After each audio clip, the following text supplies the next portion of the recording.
Hey, this is Joy. Welcome back for another Whimsy Stamps video. Today I am sharing 3 cards using a distress ink underlay painting technique with Copic markers. I am using the new Gerbera Daisies stamp set and distress inks in the colors of fossilized amber and shabby shutters. You're going to notice that I put a craft mat down onto my glass mat, and that's because I want to get the beading that happens with a craft mat. So once I put my colors down, I use my distress sprayer and I then rub my finger through that. So you're asking why I did that. That breaks up the inks so that you don't get these squares. Also, it gives you a more painterly or watercolor effect with that. Now, I know that's contradictory to what I'm saying, that I want the beading and the texture, but that's going to come in next.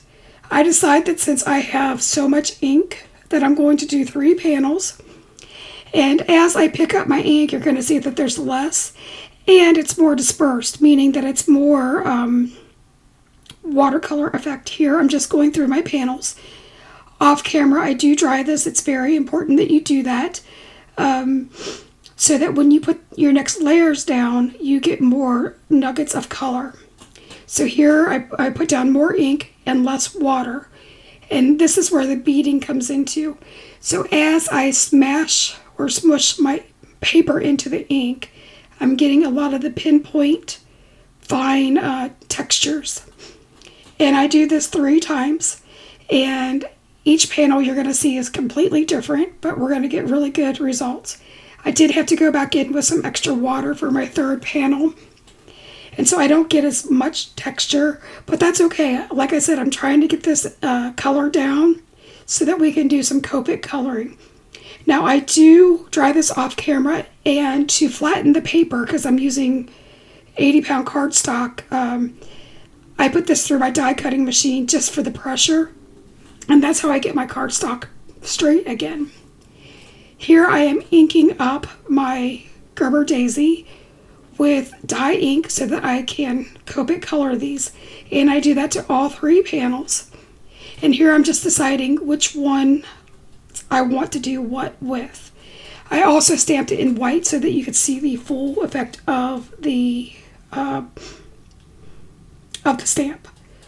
So one of the first things I want to express is that the distress ink acts as an underpainting and adds the texture, so you don't have to do as much coloring.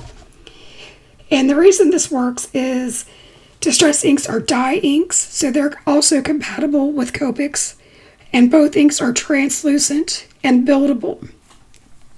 So I am using a YG03 and a YG63. And I'm letting my yellows and my light greens of my distress inks to be my highlights and my dark shadows for this. And basically I'm using the same 2 color combinations on all of the greenery and in 2 of the cards. I'm sorry about that. And they're all going to look different depending on what textures you have. If you are interested in this Gerbera Daisy stamp set, it is linked in the description box below.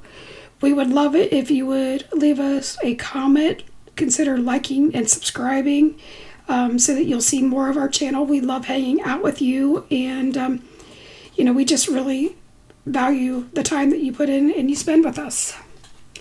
Next, I am coming in to do the daisies, and I am using a Y19, and I'm doing that at the base of the petals, and I am following the artist drawn lines. Again, I am letting the yellow part of the distress ink, the fossilized amber, be my highlight color and letting some of those shine in through, okay? So you're going to have some greens in there, and you're also going to have some yellows, and I'm just embracing all of the things.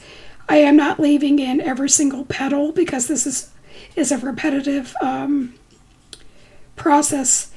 Then I am bringing in a Y13, and I am extending that dark shadow a little bit just so that we get some dimension in our flowers. Again, we're doing simple alcohol markers. This will work whether you're using Copics or if you're using Olo or any type of alcohol marker. For the center part of the flower, I'm using a YR24, and I'm just dotting that in. And then I used a Y19, and then I'm just blending that a little bit with a Y11, just so that we get some blending.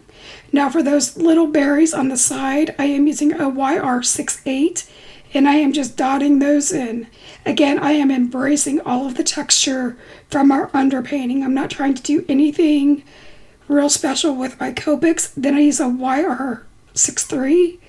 And now for the vase, I'm going to pretend that this is more like a crock, that it's like an antique crock that you would see. And I am just feathering in some YG63 on the sides where the artist has drawn in the lines for the shadow. And again, I'm letting that shabby shutters do most of the work for me. I did feel like we needed a little bit more shading, so I added a little bit of the YG63. And that's really all that I did for this card, or for this panel. I think it kind of speaks for itself. This is a great technique for someone who's just starting out, or maybe an intermediate card maker, but it's just as fun for anybody, no matter what level that they feel like they're at. So I repeated that on a second panel, and then I'm using the 3-in-1 mitered frames, and I cut that on an A2 card base, so you'll see that little tiny frame. That was what was left over from my cardstock. But these rectangles that I'm putting up there right now, that's actually what that cuts out. So I am using the larger of the mitered frames, and I am framing one of those Gerbera Daisies, and I'm cutting that down with my scissors. And then for the next one, that leftover rectangle from my A2 base, I'm using that as a frame as well. For my third card, I am putting that down just on a white card base, and I did not color that one because I wanted you to see what the technique was. Also, to flatten my card, I made sure to use the 3D foam creative sheets to adhere those to my card bases. Then from the Unicorn Kisses stamp set, I'm using the Happy Birthday, and I stamped that with Versamark and embossed that in gold, and I'm placing that on 2 of the cards. Then I stamped the Happy Birthday in black on the plain one. Here I'm just showing you the bling that I added and some of the sparkle and shine and how different these cards look, even though they are the exact same process. So thank you so much for hanging out with us. I can't wait to see you next time. Until then, I will let you hang out with the other design team members. Take care. Bye-bye.